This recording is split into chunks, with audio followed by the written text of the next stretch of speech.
Welcome to jobs insider. आप सभी का फिर से स्वागत है हमारे ऑफिशियल यूट्यूब चैनल पर। दोस्तों, जैसा कि आज आप सभी जानते हैं, मध्य प्रदेश पुलिस कांस्टेबल भर्ती परीक्षा का एग्ज़ाम का आज पहला दिन था 12 अगस्त।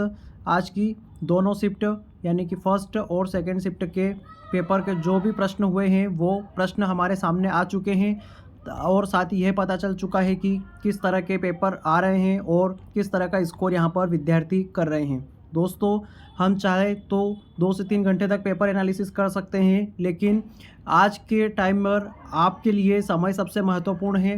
दोस्तों, आपके लिए समय की कीमत सबसे ज़्यादा है और ये बिल्कुल भी संभव नहीं है कि ये जो प्रश्न आ रहे हैं वो वापस से रिपीट होंगे, ऐसी संभावना बहुत कम रहती है। इसलिए पेपर एनालिसिस का मतलब सिर्फ इतना होता है कि आप मेंटली प्रिपेयर होके जाएं कि किस तरह के प्रश्न वहाँ पर एग्ज़ाम में पूछे जा रहे हैं, ना कि प्रश्न रिपीट होंगे। तो इसलिए आप ज़्यादा समय अपना ख़राब ना करें पेपर एनालिसिस देखने के चक्कर में। हम बहुत ही शॉर्ट में आपके लिए प्रतिदिन शाम को एनालिसिस का वीडियो पब्लिश करेंगे दोस्तों, जिसमें आपके लिमिटेड प्रश्न रहेंगे, जिससे आपको पता चल जाएगा किस तरह से प्रश्न रहे। साथ ही यह बता देंगे कि पेपर का डिफ़िकल्टी लेवल वगैरह किस तरह से यहाँ पर चल रहा है। तो दोस्तों, देखते हैं आज 12 अगस्त को पहली और दूसरी शिफ्ट में किस तरह से यहाँ पर हमें पेपर देखने को मिले हैं। तो दोस्तों, पहले बात करते हैं रीजनिंग की। तो रीजनिंग सब्जेक्ट में यहाँ पर एक चौंकाने वाली बात सामने आई है। यहाँ पर वाटर इमेज के 5 से 7 प्रश्न देखने को मिले हैं। दोस्तों, यह काफ़ी सिंपल प्रश्न होते हैं और सिर्फ देखकर ही आप चित्र देख कर फोटो देख के इनको लगा सकते हैं। दूसरा, ब्लड रिलेशन से भी यहाँ पर 5 से 7 प्रश्न देखने को मिले हैं। कोडिंग डिकोडिंग की बात की जाए तो 2 से 3 प्रश्न यहाँ पर देखने को मिले हैं। वहीं लेटर सीरीज़ यानी कि जो अल्फ़ाबेटिकल सीरीज़ जो रहती हैं उसके भी यहाँ पर 2 से 3 प्रश्न देखने को मिले हैं। या तो वाले 5 प्रश्न यहाँ पर देखने को मिले हैं, आइदर और वाले जो कि प्रीवियस ईयर क्वेश्चन बेस के आधार पर थे। दोस्तों, हम जब से एग्ज़ाम आई है तब से एनालिसिस कर के पेपर का हम ये बता चुके हैं, कितनी बार स्ट्रेटजी की वीडियो डाल चुके हैं कि प्रीवियस ईयर पेपर को हमें यहाँ पर बिल्कुल भी इग्नोर नहीं करना है, इनका पूरा ध्यान रखना है। प्रीवियस ईयर पेपर के बेस पर ही प्रश्न यहाँ पर आएंगे और हुआ भी ऐसा। 5 प्रश्न सीधे हमें देखने को मिले। कथन, कारण और निष्कर्ष वाले यहाँ पर 2 प्रश्न देखने को मिले। वहीं लुप्त संख्या की बात की जाए दोस्तों, मिसिंग नंबर की, तो उसके भी हमें यहाँ पर 2 प्रश्न देखने को मिले। वहीं और आगे चीज़ें देखी जाए दोस्तों तो एनालॉजी, क्लासिफिकेशन, यहाँ पर सादृश्यता, वर्गीकरण के यहाँ पर 1 से 2 प्रश्न देखने को मिले। वहीं रैंकिंग में भी हमें 2 से 3 प्रश्न देखने को मिले। सीटिंग अरेंजमेंट की बात की जाए दोस्तों तो 1 प्रश्न आया यहाँ पर। पज़ल का आज कोई प्रश्न यहाँ पर देखने को नहीं मिला, ना ही घड़ी और ना ही कैलेंडर से संबंधित कोई प्रश्न अभी आ रहे हैं। सिलोज़मा की बात की जाए दोस्तों, कुत्ते बिल्ली वाले जो प्रश्न बोलते हैं आप, वह 3 से 4 प्रश्न देखने को मिले हैं। वहीं अगर टोटल बात की जाए दोस्तों तो रीजनिंग के 35 से 38 प्रश्न यहाँ पर देखने को मिले हैं, जो कि हम आपको शुरू दिन से ही बता रहे हैं। दोस्तों, रीजनिंग का वेटेज काफ़ी ज़्यादा रहता है और अभी के जो पेपर आ रहे हैं उनमें रीजनिंग थोड़ा सिंपल आ रहा है, तो आप रीजनिंग को काफ़ी अच्छे से प्रिपेयर करके जाइएगा। वहीं दोस्तों, बात की जाए साइंस सब्जेक्ट की तो साइंस में 8 से 10 प्रश्न देखने को मिले हैं। हालांकि हर बार 15 प्रश्न रहते हैं यहाँ पर, इस बार थोड़ा सा बदलाव हुआ है। साइंस नॉर्मल ही रहा है। क्लासिफिकेशन से प्रश्न यहाँ पर रहे हैं। H2O का pH वैल्यू पूछा गया था सीधा, तो इस तरह से प्रश्न यहाँ पर पूछे जा रहे हैं। भौतिक परिवर्तन से संबंधित प्रश्न था और बायोलॉजी प्लस केमिस्ट्री से अधिक प्रश्न थे। फिजिक्स से यहाँ पर कम ही प्रश्न पूछे जा रहे हैं। दोस्तों, जीके की बात की जाए तो यहाँ पर MP जीके के प्रश्न या तो नहीं थे या ना के बराबर थे, यानी इक्का दुक्का प्रश्न यहाँ पर संभावित हैं कि ऐसा हो सकता है, क्योंकि दोस्तों वास्तविक प्रश्न तो आंसर के आने के बाद ही पता चल जाएगा। यह जो प्रश्न के बारे में हम बता रहे हैं स्टूडेंट के द्वारा दिए गए सुझाव और अनुमान के आधार पर है। स्टूडेंट द्वारा जो मेमोरी बेस्ड क्वेश्चन है उनके बेस पर हैं। दोस्तों, सभी प्रश्न ल्यूसेंट से थे। नॉर्मली जीके के जो प्रश्न थे वो मैक्सिमम ल्यूसेंट बेस पे थे। हम काफ़ी समय से बता रहे हैं आपको, ल्यूसेंट की किताब आप पढ़ते रहिएगा। ल्यूसेंट एक पवित्र बाइबिल किताब है प्रतियोगी परीक्षाओं के लिए। इकोनॉमी से SLR और रेपो के प्रश्न थे, जिनको हम आगे डिटेल में देखेंगे। आर्ट एंड कल्चर के प्रश्न भी यहाँ पर पूछे गए। हिस्ट्री से रिलेटेड प्रश्न यहाँ पर पूछे गए। पॉलिटी से रिलेटेड प्रश्न भी यहाँ पर कुछ थे, जैसे एक आर्टिकल के बारे में पूछ लिया था। दोस्तों, आर्टिकल हमें सभी रटे हुए होने चाहिए। इंडिया के करंट अफेयर से रिलेटेड 1 प्रश्न था सिर्फ। मध्य प्रदेश से करंट रिलेटेड का कोई भी प्रश्न यहाँ पर नहीं था। वहीं मैथमेटिक्स की बात की जाए दोस्तों तो प्रतिशत के 2 से 3 यहाँ पर प्रश्न सिंपल पूछे गए थे एकदम। रेशो और प्रपोर्शन का यहाँ पर सिर्फ एक प्रश्न था। वहीं कंपाउंड इंटरेस्ट और सिंपल इंटरेस्ट के यहाँ पर 3 से 4 प्रश्न देखने को मिले हैं। सिंप्लीफिकेशन की बात की जाए तो 3 से 4 प्रश्न यहाँ पर देखने को मिले हैं। एलसीएम एचसीएफ की बात की जाए तो एक प्रश्न मिला यहाँ पर। क्षेत्र मिति से एक प्रश्न देखने को मिला। भिन्न से संबंधित एक प्रश्न था कि 11/12, 15/14, ऐसे करके 4-5 भिन्न दे रखी थी। उसमें से पूछा था कि निम्नलिखित में से कौन सी भिन्न सबसे छोटी है या कौन सी सबसे बड़ी है। एवरेज का भी एक प्रश्न यहाँ पर हमें देखने को मिला है। विभाज्यता के नियम से संबंधित प्रश्न थे, जैसे कि 13 का डिविजिबिलिटी रूल क्या है, 6 का डिविजिबिलिटी रूल क्या है। आयत व वृत्त से संबंधित भी यहाँ पर एक एक प्रश्न हमें को देखने को मिले हैं। तो कुल मिलाकर बात की जाए दोस्तों पेपर की अगर, तो यहाँ पर पेपर आज सिंपल लेवल का ही था। मैथमेटिक्स, रीजनिंग, साइंस, जीके सभी चीज़ें प्रीवियस ईयर के क्वेश्चन बेस की थी। यहाँ तक कि आबकारी और पटवारी से कुछ चीज़ें यहाँ पर रिपीट भी होती हुई हमें दिखी है जीके के क्वेश्चन में। तो दोस्तों अगर आपका पेपर अंत समय में है या 15 दिन बाद है तो आप एक बार आबकारी आरक्षक के और पटवारी वगैरह के जो भी पेपर हैं उनमें से जो भी सिलेबस के आपसे चीज़ें मैच होती हैं उनको एक बार अवश्य देख लीजिएगा। चलिए दोस्तों आज देखते हैं कुछ प्रश्नों को, जिससे आपको अंदाज़ा लग जाए कि किस तरह से प्रश्न यहाँ पर पूछे जा रहे हैं। तो दोस्तों यहाँ पर बात करें अगर आर्ट एंड कल्चर की, तो यहाँ पर 4 से 5 प्रश्न हमें नृत्य वगैरह से संबंधित देखने को मिले हैं आज के दोनों शिफ्टों से मिलाकर।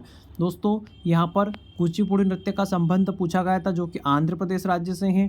यूएई यानी यूनाइटेड अरब अमीरात यानी संयुक्त अरब अमीरात की प्रथम महिला अंतरिक्ष यात्री के बारे में पूछा गया यहाँ पर प्रश्न। फिर भारत में गंगा नदी के बाद दूसरी नदी कौन सी है लंबाई के मामले में, तो वह गोदावरी है दोस्तों। जबकि हर बार पूछा जाता है कि भारत की सबसे बड़ी नदी कौन सी है, तो यहाँ पर हम सीधा जवाब देते हैं गंगा नदी है, 2525 किलोमीटर लंबी। अब यहाँ पर पूछा गया कि दूसरी कौन सी है। गोदावरी नदी को दक्षिण भारत की गंगा भी कहते हैं दोस्तों, इस बात का भी आप ध्यान रखिएगा। दोस्तों यहाँ पर इन चीज़ों का ध्यान रखिए कि प्रश्न कहाँ से पूछे जा रहे हैं। जैसे नदी से पूछा गया है तो आपको नदियाँ कंप्लीट कर लेनी है, यह करंट अफेयर से रिलेटेड था। कुचिपुड़ी नृत्य का संबंध वाला आर्ट एंड कल्चर आपको ल्यूसेंट में दे रखा है, काफ़ी अच्छे से पढ़ के जाना है। फिर यहाँ पर हिस्ट्री का प्रश्न पूछा गया, वंदे भारत समाचार पत्र के संपादक कौन थे, तो दोस्तों यह श्री अरविंद घोष रहे हैं यहाँ पर इसके संपादक। वहीं आगे बात की जाए रुक्मणी देवी अरुणले की, तो इनका संबंध किससे था, यह प्रश्न पूछा गया। रुक्मणी देवी अरुणले यहाँ पर शास्त्रीय नृत्य से संबंधित थे, जो कि भारतनाट्यम से संबंधित है। तो दोस्तों यहाँ पर 5 प्रश्न लगभग आर्ट एंड कल्चर के नृत्य वाले टॉपिक से पूछे गए। तो ऐसा नहीं है कि आगे इन्हीं संबंधित आएंगे, लेकिन एक बात निश्चित है कि इतिहास और कला संस्कृति से यहाँ पर लगातार प्रश्न पूछे जाएंगे। तो इन चीज़ों को आप अच्छे से तैयार करके रखिएगा। वहीं बड़ा सरल प्रश्न पूछा गया श्वेत क्रांति का संबंध किससे है, तो दोस्तों यह दूध उत्पादन से संबंधित है। डॉक्टर वर्गीस कुरियन जाने माने व्यक्ति हैं इस श्वेत क्रांति से संबंधित। फिर सत्रिया नृत्य से संबंधित पूछा गया था कि यह नृत्य कहाँ का है, तो दोस्तों यह असम का है। और वहीं विश्व पर्यावरण दिवस कब मनाया जाता है, तो दोस्तों 5 जून को मनाया जाता है। इसके बारे में यहाँ पर प्रश्न आपसे पूछा गया। वहीं भारत भवन कहाँ पर स्थित है, तो दोस्तों भारत भवन यहाँ भोपाल में स्थित है। काफ़ी प्रसिद्ध वास्तुकला का अनुपम उदाहरण है दोस्तों। यह अमूमन कई परीक्षाओं में पूछा जाता है। यह आबकारी भर्ती परीक्षा में भी यह प्रश्न पूछा गया है। मध्य प्रदेश और देश के कई परीक्षाओं में पूछा जाता है। वहीं दोस्तों साइंस का एक प्रश्न आया है यहाँ पर, आवर्त सारणी में समूह 13 के तत्व क्या कहलाते हैं। नॉर्मल प्रश्न है जो आवर्त सारणी से पूछे जाते हैं दोस्तों, यह बोरान फैमिली का तत्व होते हैं आवर्त सारणी के समूह 13 के। फिर रिवर्स रेपो रेट की बात की जाए दोस्तों, यहाँ पर इकोनॉमिक्स से प्रश्न पूछा गया है रिवर्स रेपो रेट क्या होता है। तो दोस्तों इकोनॉमिक्स में 2 चीज़ें होती हैं, एक रेपो रेट होता है, दूसरा रिवर्स रेपो रेट होता है।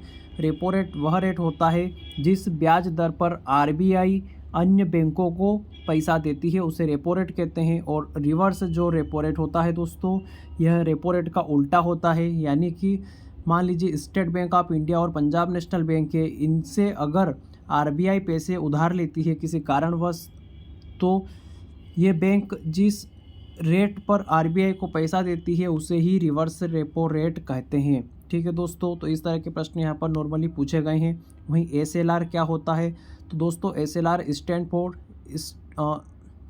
स्टैट्यूटरी लिक्विडिटी रेशो, सांविधिक तरलता अनुपात इसे बोलते हैं दोस्तों। और यह देश के आरबीआई के अधीन आने वाली सभी बैंकों को मेंटेन करना होता है, ताकि बैंक को डिफ़ॉल्ट होने की स्थिति में कुछ पैसा उनके पास बचा रहे, यह एसएलआर होता है। घग्गर नदी किस राज्य में है? तो दोस्तों इससे संबंधित प्रश्न पूछा गया था, आप इसको देख सकते हैं। यहाँ पर ऑप्शन के हिसाब से आपको देखना होगा दोस्तों। यहाँ पर सही से हमें सारे ऑप्शन नहीं मिले हैं और ना ही सही से प्रश्न यहाँ मिला था।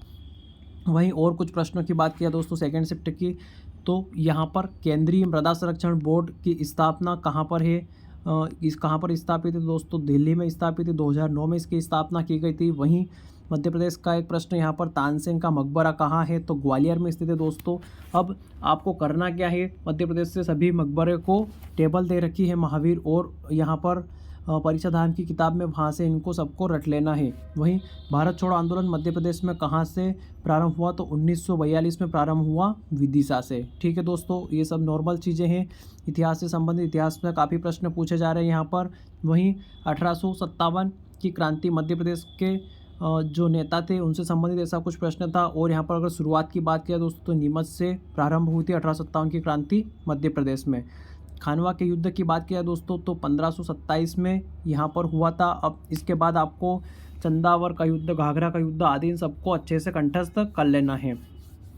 वहीं दोस्तों काली मिट्टी का पीएच मान पूछा गया यहाँ पर, तो 7+ होता है। यह प्रश्न इसलिए पूछा गया क्योंकि मध्य प्रदेश में काली मिट्टी सर्वाधिक पाई जाती है। संपूर्ण जो पश्चिम मध्य प्रदेश है हमारा, इस तरफ का हिस्सा यहाँ पर काली मिट्टी प्रधान है। यहाँ पर गहरी काली मिट्टी, छिछली काली मिट्टी और हल्की काली मिट्टी 3 प्रकार से यहाँ पर पाई जाती हैं। तो दोस्तों काली मिट्टी से संबंधित ये प्रश्न यहाँ पर देखने को मिला। वहीं विटामिन B6 का रासायनिक नाम यहाँ पर पूछा गया, तो जिसे पायरिडॉक्सिन बोलते हैं। अब आपको क्या करना है, विटामिन सारे जितने भी हैं B1, B2, B6, B12 है यहाँ पर, vitamin A, B, C, D, E के सभी के रासायनिक नाम, उनके जो खोज करता है और उनमें पाए जाने वाले पोषक तत्व वगैरह सभी चीज़ों को यहाँ पर, और उनकी कमी से कौन सी बीमारी होती है, सब चीज़ों को तैयार करना है। इसी को बोलते हैं पेपर का एनालिसिस करना। अगर आप इन चीज़ों को देखेंगे तो आप सब सही तरीके से कर पाएंगे, ना कि यहाँ पर बताए गए प्रश्नों को रटेंगे, क्योंकि ये प्रश्न तो आ चुके हैं दोस्तों, इनके आने की संभावना अब ना के बराबर रहती हैं।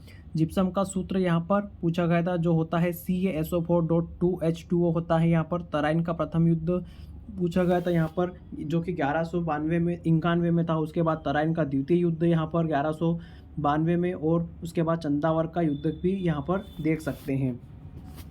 ठीक है दोस्तों, तो यहाँ पर एक प्रश्न RBI से संबंधित भी था कि RBI से अब क्या संबंधित था वो तो हमें पता नहीं चला है एग्जैक्ट, लेकिन RBI से संबंधित था। हो सकता है गवर्नर से संबंधित हो, तो ये शक्तिकांत दास है दोस्तों, और इनके अधीन डिप्टी गवर्नर वगैरह होते हैं। RBI का मुख्यालय यहाँ पर मुंबई में है। इस तरह से आप देख सकते हैं दोस्तों। RBI की स्थापना 1 जुलाई 1935 को हुई थी। इसके पहले जो गवर्नर थे सर ऑसबॉर्न स्मिथ थे। ये सब चीज़ों में से ही कोई एक प्रश्न यहाँ पर RBI से रिलेटेड होगा। तो दोस्तों ये आज की दोनों शिफ्ट के पेपर का एनालिसिस था। आपको सिर्फ एक सिनारियो बताया गया कि किस तरह से प्रश्न यहाँ पर पूछे जा रहे हैं, तो आप निश्चिंत रहें, पेपर सरल ही आ रहे हैं। अभी अगर आज एवरेज स्कोर की बात की जाए दोस्तों, तो 70 से 78 के बीच में यहाँ पर स्कोर अमूमन विद्यार्थियों के देखने को मिले हैं, जो कि उनसे अगर पूछा जाए तो बता रहे थे कि हमारा स्कोर थोड़ा कम रहा है पेपर के मुकाबले, क्योंकि पेपर थोड़ा इजी लेवल का था, यानी कि स्कोर और भी अच्छा आना था, पेपर बहुत सरल था। लेकिन दोस्तों ऐसा आगे की शिफ्टों में नहीं होगा, धीरे धीरे पेपर का डिफ़िकल्टी लेवल बढ़ता जाएगा। प्रायिकता वगैरह से भी अभी कोई सवाल नहीं आए हैं यहाँ पर, डाटा एंटरप्रेन्योरशिप से सवाल नहीं आए हैं, इनसे भी सवाल आगे डेफिनेटली पूछे जाना है। तो आप इन सब चीज़ों के लिए तैयार रहिएगा। अपना ज़्यादा समय एनालिसिस के चक्कर में व्यर्थ न करिएगा। आपको शाम को 10 से 15 मिनट की शॉर्ट वीडियो मिल जाएगी, जिसमें पूरे दिन की दोनों शिफ्ट के पेपर का एनालिसिस मिल जाएगा, और आपको यह PDF हमारे टेलीग्राम और व्हाट्सएप ग्रुप में भी मिल जाएगी। तो दोस्तों अगर आप चैनल पर नए हैं तो चैनल को सब्सक्राइब अवश्य कर लीजिएगा, साथ ही हमारे व्हाट्सएप और टेलीग्राम ग्रुप को ज्वाइन कर लीजिएगा, जिसकी लिंक आपको डिस्क्रिप्शन में मिल जाएगी। कल जिसका भी पेपर है उन सभी भाई बहनों को ऑल द बेस्ट, पेपर अच्छे से दीजिएगा। धन्यवाद।